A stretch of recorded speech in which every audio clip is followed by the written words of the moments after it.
the U.S., that would be the Biden administration, is considering reinstating the detention of migrant families. I thought that's the kids in cages. Kids in cages is back. Yes, it is. You know, George W. Bush and President Obama both used family detention during their administrations. Trump expanded it and became the devil incarnate to the left. So what Biden did, he completely stopped family detention. He would release them into the United States with a cell phone to track them and then give them a notice to appear at an immigration hearing later on.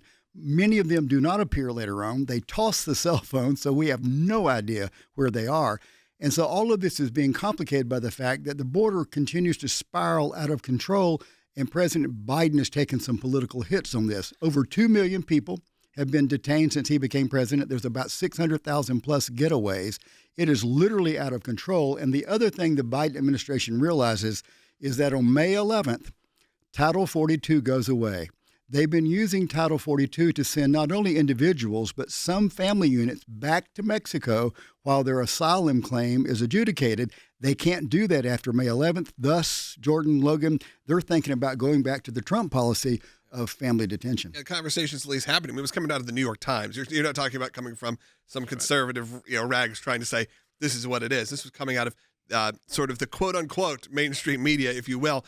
And for people who don't know that Title 42, it's supposed to expire because really it was just put in place for COVID, and it just keeps getting extended because, again, like you said, they don't want the floodgates are already open. Now let's make it even harder.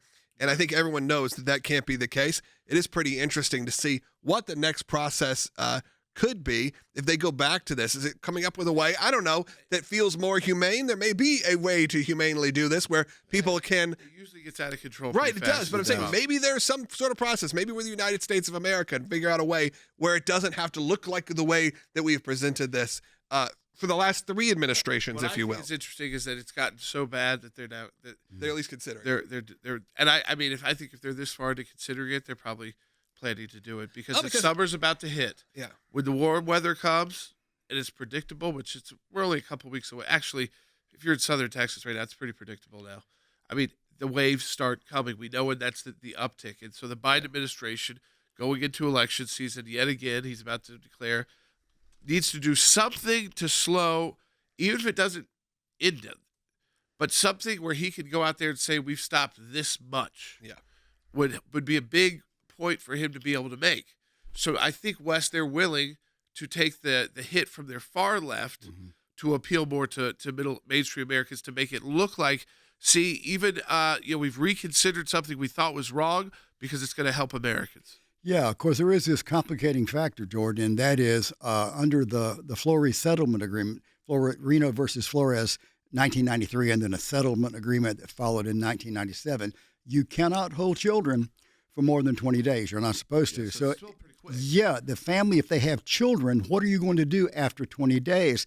And before, they had expanded facilities for family units to be detained. When President Biden ended family detention while their asylum claim was looked at, he took all of these facilities and made them for single adult males. So now if they do this, they're going to have to go back in and put nurseries and playgrounds and things for families instead of single males. That will cost lots of money, and read this morning, ICE is now hundreds of millions of dollars over budget.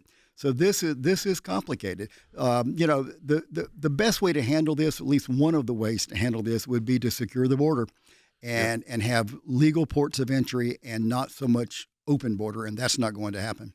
Well, but it may not happen, but I didn't think that this could potentially be one of those things. No. Anything stamped with Trump, even if it didn't come from the Trump era, even if we know that he got stuck with it in terms of the way that it was worded, and the way that if you think of kids in cages, you think of how they treated it in the prior administration. Wow. Yeah, in the Obama administration. Now we're at the point where they're saying we have to figure out a way around it. We have to figure out a way to parse this back. And when you do that, it's becoming very hypocritical.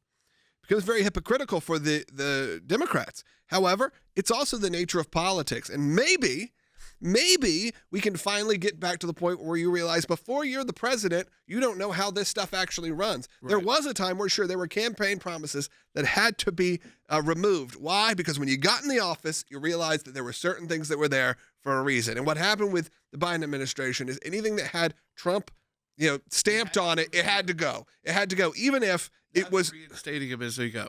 Right. I mean, we've seen this with other policies, even with some of the Title 42 stuff, when they tried to remove that at the border when it was still declaring a national emergency.